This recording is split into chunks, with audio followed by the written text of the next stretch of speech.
Hello all. ഇന്ന് നമുക്ക് SCERT social science 5ാം ക്ലാസ്സിലെ ടെക്സ്റ്റ് ബുക്കിലെ പാർട്ട് 2 ക്വസ്റ്റ്യൻസ് നോക്കാം. പാഠം 7 ഇരുമ്പൊരുക്കിയ മാറ്റങ്ങൾ. ഫസ്റ്റ് ക്വസ്റ്റ്യൻ, ആര്യന്മാരെ കുറിച്ച് വിവരങ്ങൾ ലഭിക്കുന്ന പ്രധാന ഉറവിടം. വേദങ്ങൾ. വേദങ്ങൾ എഴുതപ്പെട്ട ഭാഷ സംസ്കൃതം. വേദങ്ങളിൽ പരാമർശിച്ചിരിക്കുന്ന മനുഷ്യജീവിതം നിലനിന്നിരുന്ന കാലം വേദകാലം. 1500 BC to 600 BC വരെ ഇന്ത്യയിൽ നിലനിന്നിരുന്ന കാലം വേദകാലം. വേദകാലത്തെ രണ്ടായി തിരിക്കാം. അവ ഏതെല്ലാം? ഋഗ്വേദകാലം, പിൽക്കാല വേദകാലം. ഋഗ്വേദകാലം നിലനിന്നിരുന്നത് 1500 BC മുതൽ 1000 BC വരെ. പിൽക്കാല വേദകാലം നിലനിന്നിരുന്ന കാലഘട്ടം 1000 BC മുതൽ 600 BC വരെ. ആദ്യം രചിക്കപ്പെട്ട വേദമാണ് ഋഗ്വേദം. A.L. ഭാഷാം ആരാണ്? ചരിത്രകാരൻ. ഋഗ്വേദകാലത്തെ സമ്പത്ത് കന്നുകാലികൾ.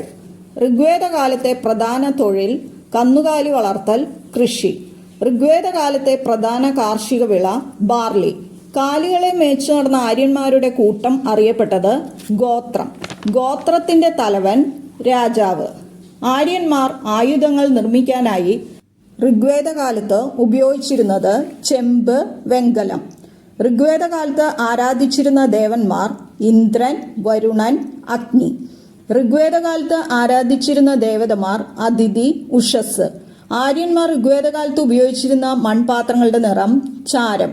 പിൽക്കാല വേദകാലത്ത് രചിക്കപ്പെട്ട വേദങ്ങൾ സാമവേദം, യജുർവേദം, അഥർവവേദം.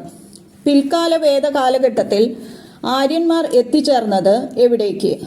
ഗംഗ സമതലം. പിൽക്കാല വേദ കാലഘട്ടത്തിൽ ആര്യന്മാർ കണ്ടെത്തിയ പുതിയ ലോഹം ഇരുമ്പ്. പിൽക്കാല വേദ കാലഘട്ടത്തിന്റെ മറ്റൊരു പേര് ഇരുമ്പ് യുഗം. ചായം തേച്ച ചാരനിറ പാത്രങ്ങൾ ഉപയോഗിച്ചിരുന്ന കാലഘട്ടം പിൽക്കാല വേദ കാലഘട്ടം. തൊഴിലിന്റെ അടിസ്ഥാനത്തിൽ ജനങ്ങൾ 4 വിഭാഗങ്ങളായി വിഭജിക്കപ്പെട്ടു. ഈ വിഭജനം അറിയപ്പെടുന്നത് ചാതുർവർണ്ണ്യം. ചാതുർവർണ്ണ്യത്തിലെ 4 വിഭാഗങ്ങൾ: ബ്രാഹ്മണർ, ക്ഷത്രിയർ, വൈശ്യർ, ശൂദ്രർ. പ്രാചീന തമിഴകത്ത് മൃതശരീരങ്ങൾ അടക്കം ചെയ്യുന്നതിനു മുകളിൽ നാട്ടിയിരുന്ന വലിയ കല്ലുകൾ അറിയപ്പെടുന്നത് മഹാശിലകൾ. പ്രാചീന തമിഴകത്തിലെ ഇരുമ്പുയുഗം അറിയപ്പെടുന്നത് മഹാശിലാ സംസ്കാരം. പ്രാചീന തമിഴകത്തെ ജനജീവിതത്തെക്കുറിച്ച് വിവരം നൽകുന്നത് മഹാശിലാ സ്മാരകങ്ങൾ, പഴന്തമിഴ് പാട്ടുകൾ. പാണ്ഡ്യ രാജാക്കന്മാരുടെ ഭരണകേന്ദ്രം മധുര. പ്രാചീന തമിഴകത്ത് നിലനിന്നിരുന്ന സാഹിത്യകാരന്മാരുടെ കൂട്ടായ്മ സംഘം. സംഘം കൃതികളിൽ പ്രധാനപ്പെട്ടവ 10 പാട്ട്, 10 അകനാനൂറ്, പുറനാനൂറ്. പ്രാചീന തമിഴകം ഭരിച്ചിരുന്ന മൂവേന്തന്മാർ ആരാണ്? പാണ്ഡ്യന്മാർ, ചേരന്മാർ, ചോളന്മാർ. പ്രാചീന തമിഴകത്തിന്റെ പ്രധാന സവിശേഷത തിണകൾ. തിണകൾ എന്താണ്? ഭൂവിഭാഗങ്ങൾ. തിണകൾ എത്രയെണ്ണം? 5. തിണകൾ ഏതെല്ലാം? കുറിഞ്ചി, മുല്ല, പാല, മരുതം, നെയ്തൽ. മലകൾ, മലയോരങ്ങൾ സവിശേഷതയായുള്ള തിണയാണ് കുറിഞ്ചി. കാട്, പുൽമേട് സവിശേഷതയുള്ള തിണ മുല്ല. വരണ്ട പ്രദേശം സവിശേഷതയായിട്ടുള്ള തിണയാണ് പാല. വയലുകൾ സവിശേഷതയുള്ള തിണ മരുതം. തീരപ്രദേശം സവിശേഷതയായിട്ടുള്ള തിണയാണ് നെയ്തൽ. കുറിഞ്ചി പ്രദേശങ്ങളിൽ ധാരാളമായി കൃഷി ചെയ്തിരുന്നത് കുരുമുളക്. പാഠം 8 അഹിംസ, അറിവ്, അധികാരം. ഫസ്റ്റ് ക്വസ്റ്റ്യൻ, മഹാജനപദങ്ങൾ എത്രയെണ്ണം? 16. മഹാജനപദങ്ങളിൽ ഏറ്റവും പ്രബല ശക്തി മഗധ. ബിംബിസാരൻ രാജാവായിരുന്നത് മഗധയിൽ. മഹാജനപദങ്ങൾ നിലനിന്നിരുന്ന കാലത്ത് വളർന്നു വന്ന 2 മതങ്ങൾ ബുദ്ധമതം, ജൈനമതം. ജൈനമതത്തിന്റെ ഉപജ്ഞാതാവ് വർദ്ധമാന മഹാവീരൻ. ബുദ്ധമതത്തിന്റെ ഉപജ്ഞാതാവ് ഗൗതമ ബുദ്ധൻ. മഹാവീരൻ ഉപയോഗിച്ച ഭാഷ പ്രാകൃത്. ബുദ്ധൻ ഉപയോഗിച്ച ഭാഷ പാലി. ശരിയായ ജ്ഞാനം, ശരിയായ വിശ്വാസം, ശരിയായ പ്രവൃത്തി ഏതു മതത്തിന്റെ തത്വങ്ങൾ? ജൈനമതം. ആഗ്രഹങ്ങളാണ് ദുഃഖത്തിന് കാരണം ഏതു മതവുമായി ബന്ധപ്പെട്ടിരിക്കുന്നു? ബുദ്ധമതം. അഷ്ടാംഗമാർഗം ഏത് മതവുമായി ബന്ധപ്പെട്ടിരിക്കുന്നു? ബുദ്ധമതം. ഇന്ത്യയുടെ ദേശീയ മുദ്ര ഉൾക്കൊള്ളുന്ന സ്തംഭം സ്ഥിതി ചെയ്യുന്നത് എവിടെയാണ്? സാരനാഥ്. സാരനാഥിലെ സ്തംഭം പണികഴിപ്പിച്ച ചക്രവർത്തി അശോകൻ. അശോക ചക്രവർത്തിയുടെ രാജവംശം മൗര്യ രാജവംശം. മൗര്യ രാജവംശത്തിന്റെ സ്ഥാപകൻ ചന്ദ്രഗുപ്ത മൗര്യൻ. ചന്ദ്രഗുപ്ത മൗര്യന്റെ പ്രധാന ഭരണ ഉപദേഷ്ടാവ് ചാണക്യൻ അല്ലെങ്കിൽ കൗഡല്യൻ. ആരെഴുതിയ ഗ്രന്ഥമാണ് അർത്ഥശാസ്ത്രം? ചാണക്യൻ. അർത്ഥശാസ്ത്രത്തിന്റെ പ്രമേയം ശക്തവും കാര്യക്ഷമവുമായ ഭരണം. രാജ്യത്തിലെ ജനങ്ങളിൽ ഐക്യം നിലനിർത്താൻ അശോകൻ സ്വീകരിച്ച നയം ധർമ്മം അഥവാ ധമ്മം. അശോക ചക്രവർത്തി ധർമ്മവും നിർദ്ദേശങ്ങളും ജനങ്ങളെ അറിയിക്കുവാൻ ഉപയോഗിച്ച മാർഗം ശിലാലിഖിതങ്ങൾ. അശോകനെ സ്വാധീനിച്ച മതം ബുദ്ധമതം. കലിംഗ യുദ്ധം ആരംഭിച്ചത് 261 BC. സാഞ്ചിയിലെ സ്തൂപം നിർമ്മിച്ച രാജാവ് അശോകൻ. AD 4-ാം നൂറ്റാണ്ടിൽ ഗംഗാ തടത്തിൽ ഉയർന്നു വന്ന രാജവംശം ഗുപ്ത രാജവംശം. ഗുപ്ത രാജാക്കന്മാരിൽ ഏറ്റവും പ്രധാനപ്പെട്ടവർ ചന്ദ്രഗുപ്തൻ ഒന്നാമൻ, സമുദ്രഗുപ്തൻ, ചന്ദ്രഗുപ്തൻ രണ്ടാമൻ. ഗുപ്ത കാലഘട്ടത്തിലെ പ്രധാന സാഹിത്യകാരൻ കാളിദാസൻ. അഭിജ്ഞാന ശാകുന്തളം, മേഘസന്ദേശം, കുമാരസംഭവം ആരുടെ കൃതികളാണ്? കാളിദാസൻ. ചന്ദ്രഗുപ്തൻ രണ്ടാമന്റെ കൊട്ടാരത്തിലെ 9 പണ്ഡിതന്മാർ അറിയപ്പെട്ടത് നവരത്നങ്ങൾ. നവരത്നങ്ങൾ ആരെല്ലാം? കാളിദാസൻ, ഗടകർപ്പരൻ, ശബണകൻ, വരരുചി, വരാഹമിഹിരൻ, വേതാളഭട്ടൻ, ധന്വന്തരി, അമരസിംഹൻ, ശങ്കു. ഡൽഹിക്ക് സമീപം മെഹ്റൗളിയിൽ സ്ഥിതി ചെയ്യുന്ന ഇരുമ്പ് തൂൺ പണിതത് ആരാണ്? ചന്ദ്രഗുപ്തൻ രണ്ടാമൻ.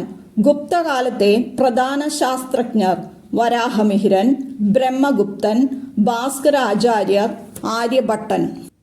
ഗുപ്ത കാലഘട്ടത്തിലെ പ്രധാനപ്പെട്ട ജ്യോതിശാസ്ത്രജ്ഞർ വരാഹമിഹിരൻ, ബ്രഹ്മഗുപ്തൻ. ഗുപ്ത കാലഘട്ടത്തിലെ ഗണിതശാസ്ത്രജ്ഞൻ ഭാസ്കരാചാര്യർ. ജ്യോതിശാസ്ത്രത്തിലും ഗണിതശാസ്ത്രത്തിലും സംഭാവന നൽകിയ ഗുപ്തകാലത്തെ ശാസ്ത്രജ്ഞനാണ് ആര്യഭട്ടൻ. പുരാതന ഇന്ത്യയിലെ പ്രസിദ്ധമായ വിദ്യാഭ്യാസ കേന്ദ്രം നളന്ദ സർവകലാശാല. നളന്ദ സർവകലാശാല സ്ഥാപിച്ച രാജവംശം ഗുപ്ത രാജവംശം. ജൈനമതം, ബുദ്ധമതം എന്നിവ ആരംഭിച്ച നൂറ്റാണ്ട് BC 6-ാം നൂറ്റാണ്ട്. മൗര്യ രാജവംശത്തിന്റെ കേന്ദ്രം മഗധ. പാഠം 9. ജനങ്ങൾ, ജനങ്ങൾക്കു വേണ്ടി. വാർഡ് തലത്തിലുള്ള വികസന പ്രവർത്തനങ്ങൾ തീരുമാനിക്കാനുള്ള വേദി ഗ്രാമസഭ. നഗരങ്ങളിൽ ഗ്രാമസഭ അറിയപ്പെടുന്നത് വാർഡ് സഭ. വാർഡിൽ നിന്നും ഗ്രാമസഭയിലെ അംഗങ്ങൾ തെരഞ്ഞെടുക്കുന്ന ജനപ്രതിനിധി ഗ്രാമങ്ങളിൽ അറിയപ്പെടുന്നത് വാർഡ് മെമ്പർ. വാർഡിൽ നിന്നും തെരഞ്ഞെടുക്കുന്ന ജനപ്രതിനിധി നഗരങ്ങളിൽ അറിയപ്പെടുന്നത് കൗൺസിലർ. ജനാധിപത്യ ഭരണം ജനങ്ങളുടെ ആഗ്രഹങ്ങൾക്ക് അനുസൃതമാകണം. ആരുടെ വാക്കുകൾ? മഹാത്മാഗാന്ധി. ജനങ്ങൾക്കു വേണ്ടി ജനങ്ങളാൽ നടത്തുന്ന ജനങ്ങളുടെ ഭരണമാണ് ജനാധിപത്യം. ആരുടെ വാക്കുകൾ? Abraham Lincoln. ആഗോള ആദരവ് പിടിച്ചുപറ്റുന്ന ഏക ഭരണ സംവിധാനമാണ് ജനാധിപത്യം. ഇപ്രകാരം അഭിപ്രായപ്പെട്ടത് അമർത്യ സെൻ. ജനാധിപത്യം എന്ന അർത്ഥം വരുന്ന ഡെമോക്രസി എന്ന ഇംഗ്ലീഷ് പദം ഉത്ഭവിച്ചത് ഡെമോക്രാറ്റിയ എന്ന ഗ്രീക്ക് പദത്തിൽ നിന്നുമാണ്. ഡെമോസ് എന്ന വാക്കിന്റെ അർത്ഥം ജനം. ക്രാറ്റോസ് എന്ന വാക്കിന്റെ അർത്ഥം ശക്തി അഥവാ അധികാരം. 2 തരം ജനാധിപത്യം ഉണ്ട്. അവയേതെല്ലാം? പ്രത്യക്ഷ ജനാധിപത്യം, പരോക്ഷ ജനാധിപത്യം.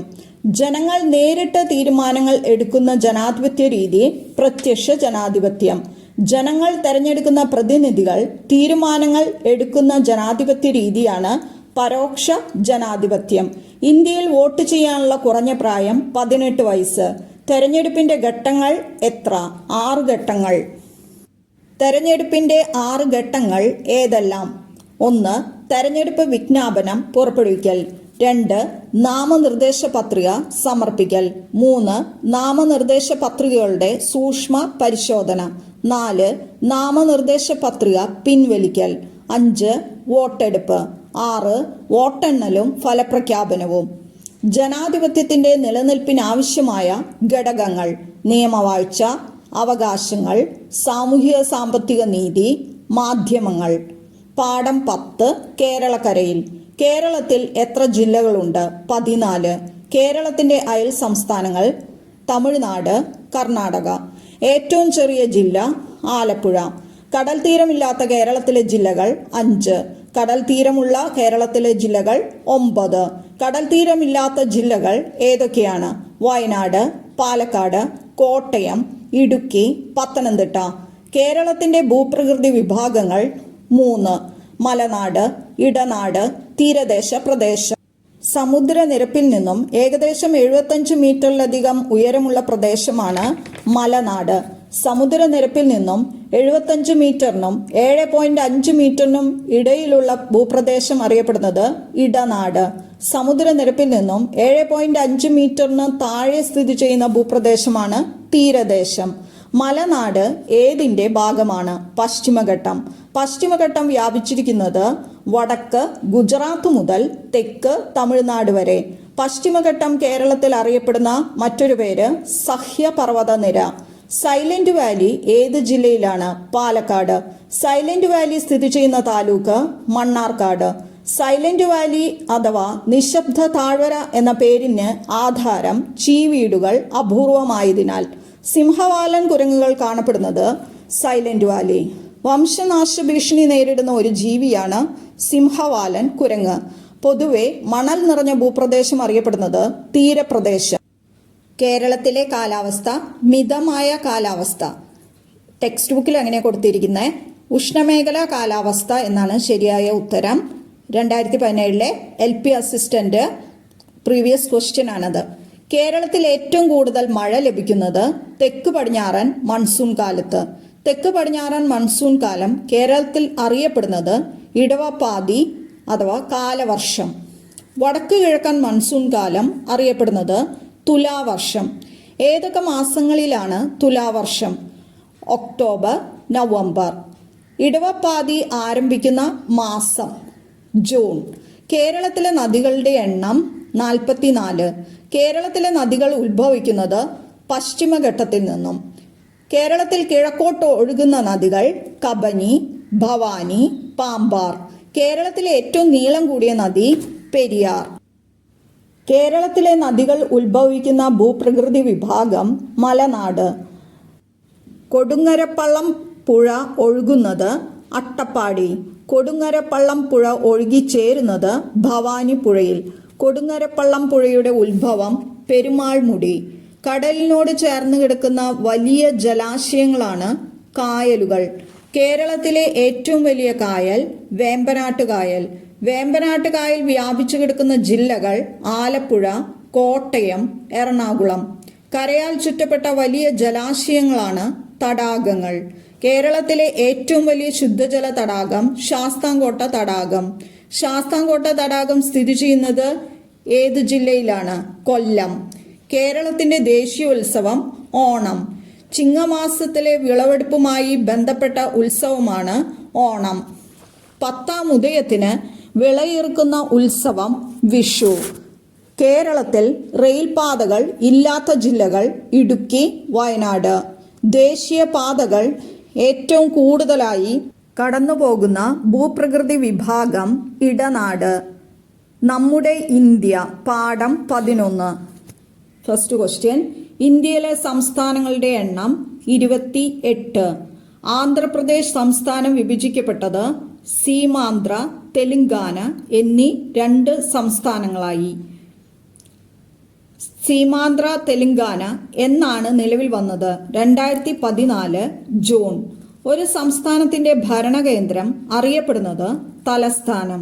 ഇന്ത്യയുടെ തലസ്ഥാനം ഡൽഹി. ഇന്ത്യയിലെ കേന്ദ്രഭരണ പ്രദേശങ്ങളുടെ എണ്ണം 8. ഇന്ത്യയിലെ പ്രധാന പർവ്വതനിരകൾ ഹിമാലയം, ആരവല്ലി, പശ്ചിമഘട്ടം, പൂർവഘട്ടം, വിന്ധ്യാനിരകൾ, സത്പുര നിരകൾ. അതിവിശാലവും നിരപ്പായതുമായ ഭൂപ്രദേശങ്ങൾ സമതലങ്ങൾ. ഇന്ത്യയിലെ ഏറ്റവും പ്രധാന സമതലമാണ് സിന്ധു ഗംഗ ബ്രഹ്മപുത്ര സമതലം. സിന്ധു ഗംഗ ബ്രഹ്മപുത്ര സമതലം രൂപം കൊണ്ടിരിക്കുന്നത് എക്കൽ അടിഞ്ഞുകൂടി. ഇന്ത്യയുടെ ഭക്ഷ്യകലവറ അറിയപ്പെടുന്നത് സിന്ധു ഗംഗ ബ്രഹ്മപുത്ര സമതലം. സിന്ധു ഗംഗ ബ്രഹ്മപുത്ര സമതലം സ്ഥിതി ചെയ്യുന്നത് ഹിമാലയത്തിന്റെ തെക്ക് ഭാഗത്ത്. ഇന്ത്യയുടെ വടക്കു പടിഞ്ഞാറൻ ഭാഗത്ത് രാജസ്ഥാനിൽ സ്ഥിതി ചെയ്യുന്ന മരുഭൂമിയാണ് ഥാർ മരുഭൂമി. ചുറ്റുമുള്ള പ്രദേശങ്ങളെ അപേക്ഷിച്ച് ഉയർന്നതും മുകൾ ഭാഗം ഏറെക്കുറെ നിരപ്പായതുമായ ഭൂപ്രദേശം പീഠഭൂമി. ഇന്ത്യയിലെ ഏറ്റവും വലിയ പീഠഭൂമി ഡെക്കാൻ. ഇന്ത്യയിലെ പ്രധാന പീഠഭൂമികളാണ് മാൾവ, ഛോട്ടാ നാഗ്പൂർ, ഡെക്കാൻ. സമുദ്രത്തോട് ചേർന്ന് സ്ഥിതി ചെയ്യുന്ന നിരപ്പായ ഭൂപ്രദേശമാണ് തീരപ്രദേശം. ഇന്ത്യയുടെ ഏറ്റവും തെക്ക് ഭാഗത്ത് സ്ഥിതി ചെയ്യുന്ന തീരപ്രദേശമുള്ള സംസ്ഥാനം തമിഴ്നാട്. സമുദ്രത്താൽ ചുറ്റപ്പെട്ട കരഭാഗങ്ങളാണ് ദ്വീപുകൾ. ഇന്ത്യയിലെ ദ്വീപ സമൂഹങ്ങൾ ലക്ഷദ്വീപ്, ആൻഡമാൻ നിക്കോബാർ. ലക്ഷദ്വീപ് സ്ഥിതി ചെയ്യുന്നത് അറബിക്കടലിൽ. ആൻഡമാൻ നിക്കോബാർ ദ്വീപസമൂഹം സ്ഥിതി ചെയ്യുന്നത് ബംഗാൾ ഉൾക്കടലിൽ. ഇന്ത്യയിലെ പ്രധാന നദികൾ സിന്ധു, ഗംഗ, ബ്രഹ്മപുത്ര, മഹാനദി, ഗോദാവരി, കൃഷ്ണ, കാവേരി, നർമ്മദ, താപ്തി. ഇന്ത്യയിലെ പ്രധാന ഋതുക്കൾ മഴക്കാലം, ശൈത്യകാലം, വേനൽക്കാലം. ഇന്ത്യയിലെ 2 മഴക്കാലങ്ങൾ ഏതൊക്കെയാണ്? ജൂൺ മുതൽ സെപ്റ്റംബർ വരെ, ഒക്ടോബർ മുതൽ നവംബർ വരെ. ഇന്ത്യയിൽ ഏറ്റവും അധികം മഴ ലഭിക്കുന്ന പ്രദേശം ചിറാപുഞ്ചി. ചിറാപുഞ്ചി ഏത് സംസ്ഥാനത്താണ്? മേഘാലയ. ഇന്ത്യയിൽ ശൈത്യകാലം ഏതൊക്കെ മാസങ്ങളിലാണ്? ഡിസംബർ, ജനുവരി, ഫെബ്രുവരി. ഇന്ത്യയിലെ ഉഷ്ണകാലം മാർച്ച്, ഏപ്രിൽ, മെയ്. ഇന്ത്യയിലെ നൈസർഗിക സസ്യജാലങ്ങളാണ് മഴക്കാടുകൾ, ഇലപൊഴിയും കാടുകൾ, മുൾക്കാടുകൾ, കുറ്റിക്കാടുകൾ, പുൽപ്രദേശങ്ങൾ. ദക്ഷിണേന്ത്യയിലെ പ്രധാന ഭക്ഷ്യധാന്യം അരി. ഉത്തരേന്ത്യയിലെ പ്രധാന ഭക്ഷ്യധാന്യം ഗോതമ്പ്. തമിഴ്നാട്ടിലെ പ്രധാന ആഘോഷം പൊങ്കാല. ബിഹു ഏത് സംസ്ഥാനത്തിലെ ആഘോഷമാണ്? ആസാം. ഉത്തരേന്ത്യയിലെ പ്രധാന ആഘോഷം ഹോളി. ഒരു കാര്യമുണ്ട്, ഇന്ത്യയിലെ എല്ലാ സംസ്ഥാനങ്ങളും അതിൻ്റെ തലസ്ഥാനങ്ങളും 5ാം ക്ലാസ്സിലെ പുസ്തകത്തിൽ പഠിക്കേണ്ടതായിട്ട് വരുന്നുണ്ട് കേട്ടോ.